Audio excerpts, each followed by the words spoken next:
I'm Amanda Knox. And I'm Christopher Robinson. And this is Who's Right? Between our usual Labyrinths episodes, we sit down to debate something quite serious. Or silly. And ask you, who is right? It's me. It's me. It's me. It's clearly me. No, definitely me. It's me. Me? No, me. It's me. How could it be anyone but me? Says the man sleeping on the couch.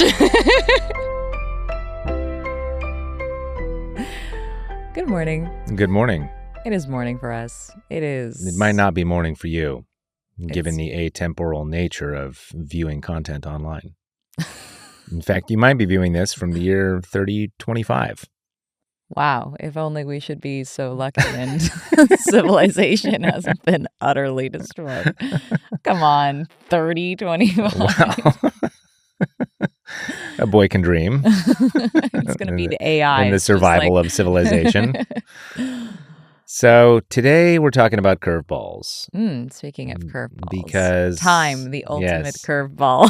We were having dinner with some friends the other day, and one of them was telling us how they got laid off, and Amanda chimed in saying, well, I've found that sometimes life throwing you a curveball is just what you need.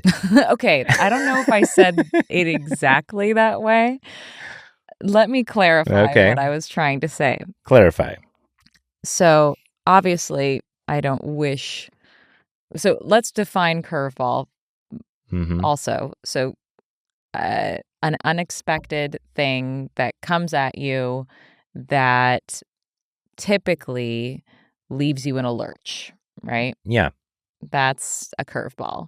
It's just a little intimidating when Amanda Knox tells you, exactly. Curveballs are great. What are you talking about? Yeah, exactly. So I was very mindful of the fact that it was me saying that to her because she seemed to be distressed, justifiably. Yeah. And there are two ways to approach someone having had a curveball thrown at them. So prior to any curveballs being thrown, I typically do not wish them upon people. Although I do think that the curveball of life throws you into a lurch when you get stuck in your ways to a certain extent. So sometimes it's true that a true curveball can actually really get you out of a lurch. I'm thinking like... out of a rut, whatever it is. Yeah, out of a rut. Like a lurch will get you out of a rut. A really great example of this is those midlife crises where a marriage falls apart because, someone stepped out, right? And suddenly, either the husband or the wife is like, oh my gosh, now I'm in this lurch of I no longer can trust my husband, blah, blah, blah. But potentially that curveball is coming from a place of like a long, slowly degrading of your relationship. And so either it causes you to rekindle your relationship and be really more mindful and present in it, or to just get out of a situation that you should have been out of for a while and really finally start something new. It forces you out of that rut of your life. However, in the case of our friend who lost her job, because the curveball was already thrown, I thought there are two ways to respond. Either commiserating, which I did a fair amount of, and then a shift in perspective, which is to suggest that really interesting things arise from being thrown into a lurch. Really, can arise,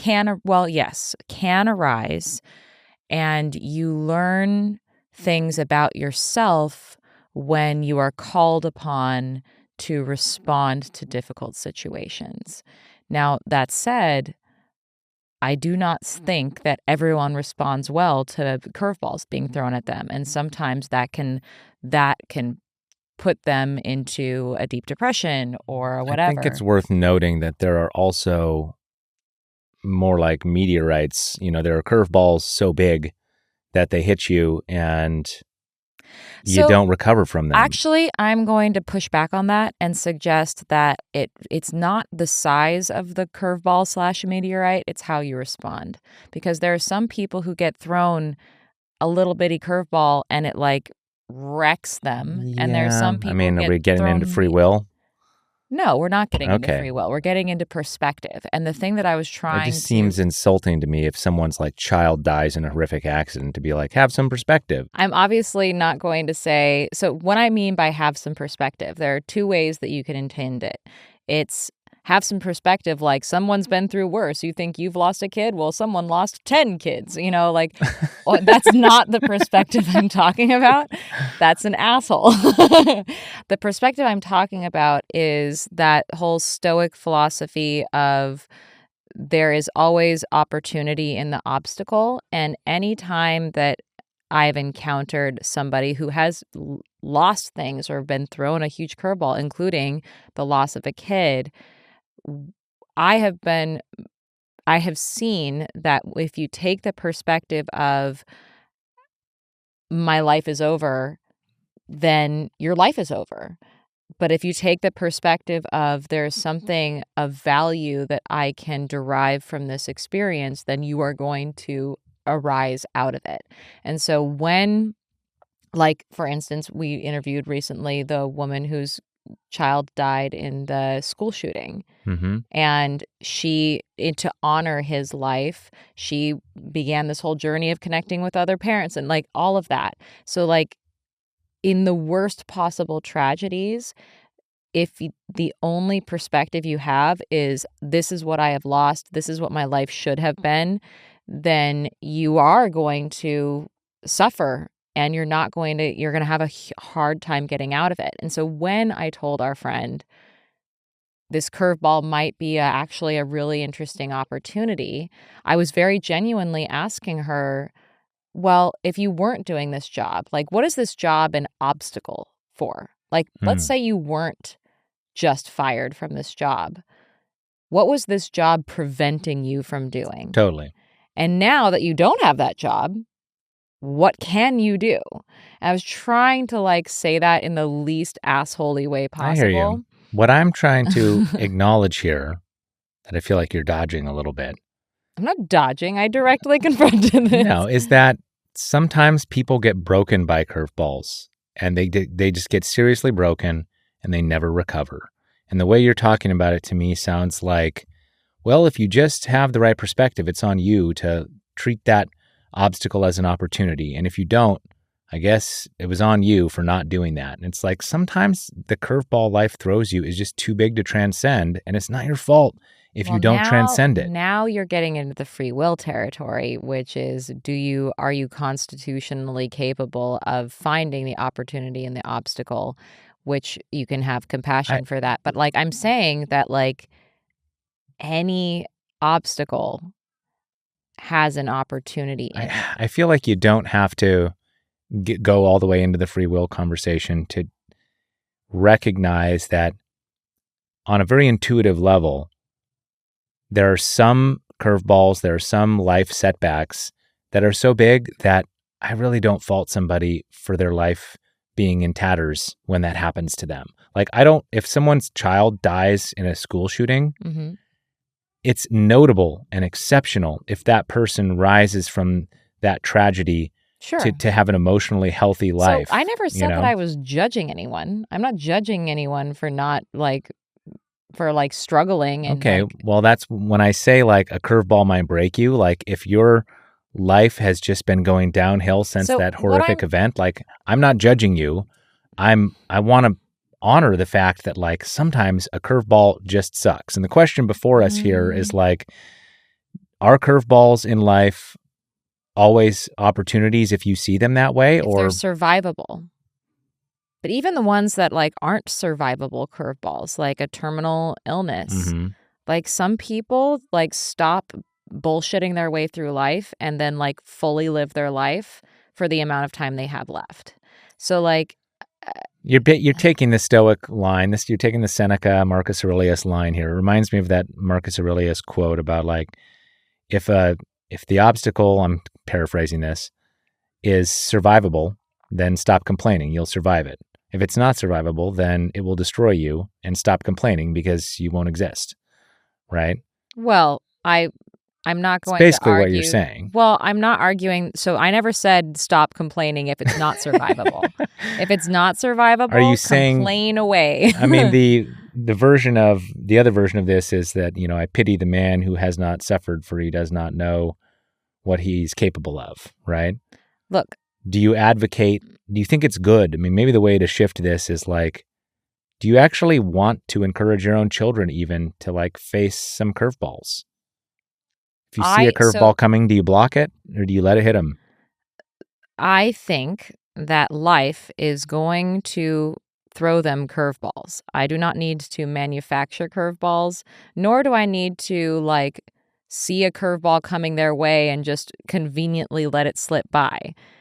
There are going to be curveballs that are going to come their way that I am not going to be able to stop, that are going to hit them. Okay, so I agree with the first part. Life is going to throw them curveballs, but in addition to this, you're saying life is going to throw them curveballs that despite your best efforts, you won't be able to stop. So you might as well try to stop the ones coming that you can see coming. So it depends on the situation. Now we're getting into weird parenting philosophies about consequences. I think kids learn a valuable lesson when something they do has an unintended consequence that is potentially unpleasant and that you will see coming. A good example is if you go outside in the snow without a jacket on, you're going to be freezing cold. If it's a situation where they're not going to get frostbite and instead they're just going to be uncomfortable for a little bit and not like a prolonged amount of time, then yeah, I'll suggest to them that they put on their jacket. They might refuse. They'll go outside and I'll just watch them get cold. And then when they come back, I'll be like, probably would have been better and you would have been able to play more if you had your coat on. Interesting how you got cold there. Yes. Yeah. What can we deduce? Right. Yeah. So like, I feel like we're getting a field of... I mean, that's not exactly a curveball, right? That's just a consequence. I think maybe we should come back to the unexpected bad turn of events. And one thing that's coming to mind for me is the Stoic Challenge that we both really... This is William Irving's book, The Stoic Challenge, and there's a series on the Waking Up app of the same name. And it's applying those Stoic insights in a modern context. And the example he always uses is like the sort of hypothetical idea of the Stoic gods intentionally putting obstacles in your path to thwart you. Right. And whenever you find yourself frustrated with something, you just think, aha, this is the Stoic gods testing me. And the way I win this challenge is by maintaining my composure, not getting angry or frustrated, and then finding a workaround for the obstacle. I like that advice. I found that useful. You found that useful. But I've also been in plenty of scenarios when I see you not passing the Stoic Challenge. So just because I bring it up, the test. I bring it up and I'm like, I'll try to remind you in a nice, friendly way, in the same way that you were reminding your friend to have a perspective shift. Maybe this is an opportunity. This all goes back and you're to like, you. Don't tell me that I know, So this all goes somehow this dinner conversation, or it wasn't even dinner, it was like a lunch conversation thing, pinged you in a bad way. Did you think I was being an asshole by being like, what opportunities are there now that you don't have? No, I didn't think you were being an asshole, but I think it's a good seed for a conversation that really digs into when and how do you want those perspective shifts in yourself, and when and how do you encourage them in others? Because sometimes I try to encourage you to have that Stoic perspective shift. You always do it at a bad time. Well, that's my question. How do you know when the bad time is? So now we're getting to the real, true reason we're having this. How do I keep my wife happy? Which is, how do you suggest that to somebody when they're in the midst of a curveball? Yeah. So the number one thing you do is you don't automatically start saying, there's an opportunity in this obstacle and here's a solution. I think the thing that you commiserate about how it sucks. You commiserate and you acknowledge. That's the first step of like even having a clear understanding of what you're grappling with is like you have to do the work and the helpful work as the person next to someone who is doing that work of cataloging of like, okay, what does this loss mean?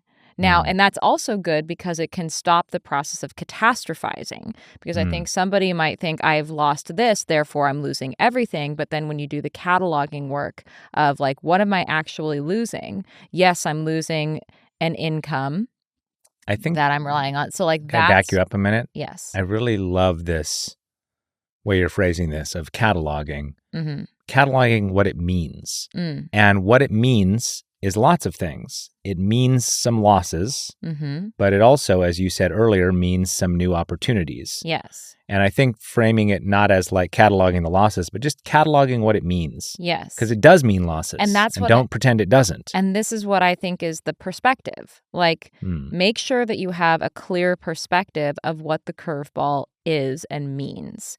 And I find that oftentimes we think of losses that come our way or like as catastrophes, that if we lose one thing, we're losing everything, when in fact, like, let's just look at what it means. Now you have time to work on that novel you've been putting in the drawer. Or now you can imagine like, well, I have been saving up and I was thinking that was for a rainy day, but like I've also really wanted to like open my own coffee shop, and maybe now's the time for me to like reach out and find new partners and maybe really do that dream.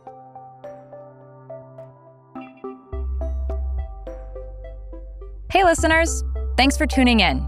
This podcast would not exist without your support. We're all navigating our own personal maze.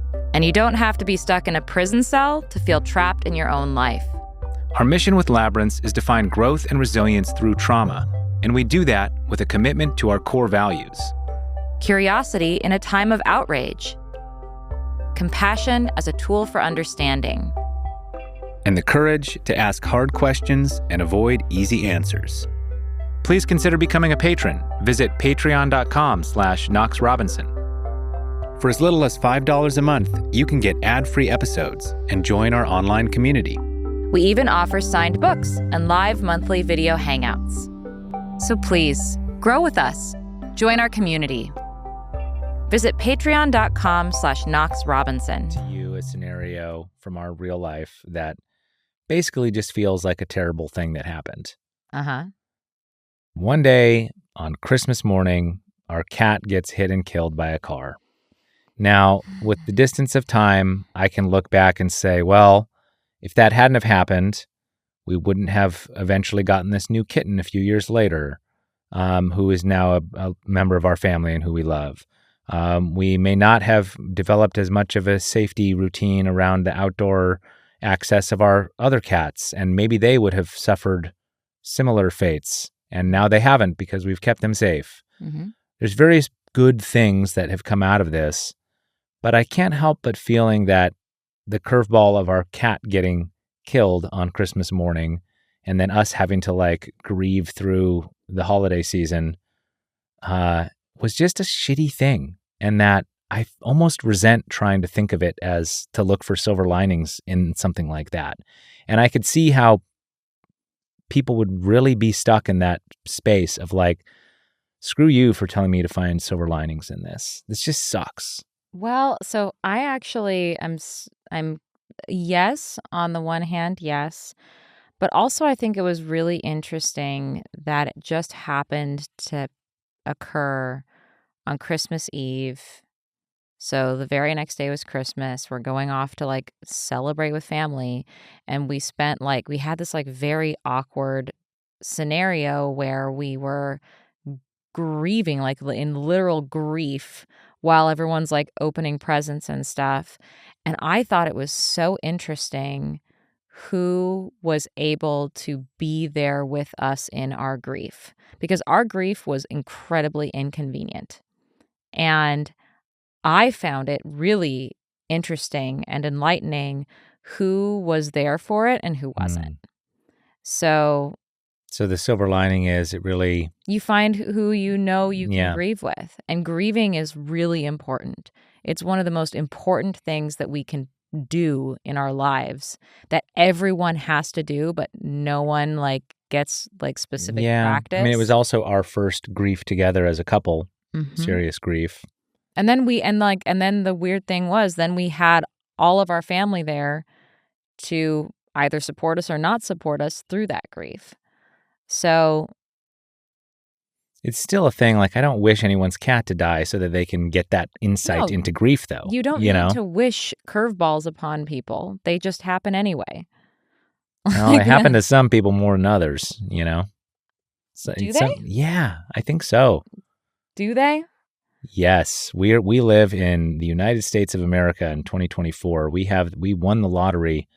We are, Okay. you know what I mean, in many, many ways throughout of all the places you could be born and have ethnicities and class levels and periods of time, Okay, all right. I right? take back my really? Yes. Yeah. I mean, Obviously, just yes. on that level, but even among people who are our own neighbors, I'm sure that there are people who are just way less lucky. Luck is a real thing, Luck right? is a real thing. And some people, I mean, I remember that I think it was the lead singer of the Eels. He lost like three or four, maybe two or three people in his family all died in the span of 1 year I in think of that tragic ways, I think of that like crazy there was like a water tour or something, like a kind of ride the ducks situation where it was like a vehicle that could go in the Mm, water and then like this whole family drowned my except for God, like one person. right? Yeah.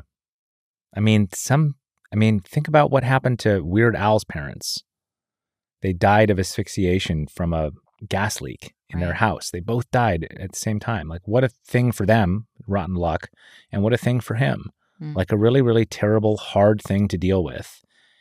And I am so glad that did not happen to me Hmm. and to my parents, But again, you to know? get it back to this point of life is going to throw you curveballs, how and when should you have a perspective? Like, grieving is a important part of that perspective, but that's also a part of cataloging and make sure, like, you need to make sure that you're not grieving things unnecessarily, because it very well could be that you're grieving that marriage that fell apart, but Hmm. also now you should have been grieving that marriage anyway because it already was apart and you were just hanging on to this like corpse of a union. It sounds like you are not full bore, like stoic in the way that Seneca would, you know, intentionally experience poverty for a while to remind himself to cherish, you know, the whole like stoic training thing, the idea that you're going to walk around cold outside without a coat for long periods of time. Like, I No. don't do that. I'm going to wear a coat, you know? Yeah, I don't think that I mean, I find it interesting when people live such a cushy lifestyle that they intentionally, like, feel the need to harm themselves in Well, order to, like, get this is there. like if you are on the lucky end of the spectrum and you find yourself But not suffering the tragedies that befall other people, maybe you should. Well, your philosophy is don't seek curveballs out. They will come to you. And what I'm saying is maybe they won't. Maybe you're lucky and curveballs don't come your way. Then what? Are you just a less then tough person, less able to handle it? you don't You know know? what person you are until you are confronted with the inevitable curveballs that life gives you. Um, I do not believe in intentionally putting people in tough situations I'm talking about just for the yourself. sake. We're not going to impose this on anyone else, but Me, yeah. have I ever imposed tough situations on me? I mean, I didn't have to play soccer and try so hard so that I like would throw up or whatever. I've run half marathons. Like, I've exposed myself way more to discomfort than you have. Yeah. But at the same time, I've done them in a context where I get an enjoyable experience. Like, in the totality of the thing is an enjoyable experience that feels very rewarding. Like, going on a big long hike can be tough. and you can be really sore and all of Mhm. that. And like just trudging along for hours on end can get kind of boring if you're not in a meditative mindset. But the overall experience is one of having exposure in nature and having exposure to beautiful views and maybe good company. Um, I'm not dousing myself in like an ice bath every day just so I can feel alive. But like, um, And you're I'm not eating terrible food on occasion just no, to appreciate the delicious food that you eat. no, I appreciate that food already. I don't I think I need mean, to appreciate it more. you don't need food poisoning in order to appreciate good food. No, not at all. Um, because again, life is going to give you shitty food at some point, and you'll deal with it then. Yeah. Do you think that, running until you puked in soccer and that sort of thing prepared you or helped you in any way with prison? Yes. Yeah. At a certain point, I started like telling myself the thing that I would tell myself when I was running longer than I wanted to run. It felt sometimes like I was just running longer than I wanted to run. Hmm. And I just had to get A through lot another longer. a lot Yeah. longer. I mean, I remember when I was jumping into the Atlantic Ocean every morning that one summer in Ireland and swimming out to this buoy, and it was just freezing water. And I was That's doing this. intense. That's Yeah. intense. I mean, it's like 42 degrees or something. I don't know what it was, but I got prodded into doing this by my friend's dad, who was this kooky philosopher. And he was like, this is great for the spirit, And I was like, okay, well, I'm not going to let this You're a 60-year-old kooky man, philosopher, and I yeah. clearly idealize you, so Yeah. that's happening now. Well, and if he can do it, I could do it, right? I'm a tough, virile young man, right? And it sucked. Like I've every time never it felt sucked. compelled to do a thing because another person could do it. For the record, I'm like, No, I mean, yes, you it can.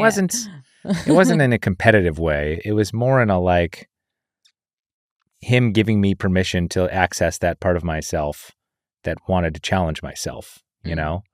It's the team spirit, right? You're not going to run you're not going to run as far and as long if you don't have your teammates running beside you, you know? Sure.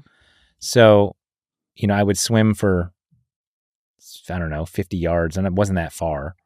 And then swim back. And by the time I hit the buoy and started turning back to the shore, I'd been in the water for like a minute or two. I don't know how long it was. It felt like forever. And then I felt like I was going to die every time. I was literally like, I couldn't get enough air and my body was going to shut down. And I was like, and fight or flight, like that adrenaline kicked in and it was like, don't die, get to shore so you don't die.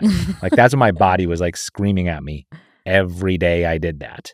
And I kept doing it. And then I felt amazing for 2 hours afterwards. My skin was just glowing, just being in the not water. And, now We have water right I outside the house. I have water right outside the house. I don't do that. I have a shower. I've seen everyone, all the Cold water aficionados. cold water plunge, like longevity bros talking about the benefits of ice baths. And like, I just don't want to do it. I want my warm shower, I've never been. I mean, so that's So like, there is a loss when you choose to do a cold shower, which is the warm shower that you could be having, which is one of the great pleasures of life is a warm shower. so, I'm not throwing myself that curveball. Mm-hmm. One day I might find myself on a capsizing boat, and plunged into the water. Am I going to remember my Atlantic Ocean swims from 20 years prior? Probably not. After 20 years of warm showers. So I don't know, like, was there a value in me doing that then in this stoic way? Why don't I do it now? Should I be? I'm curious what the listeners think, if anyone else intentionally curveballs themselves in this way.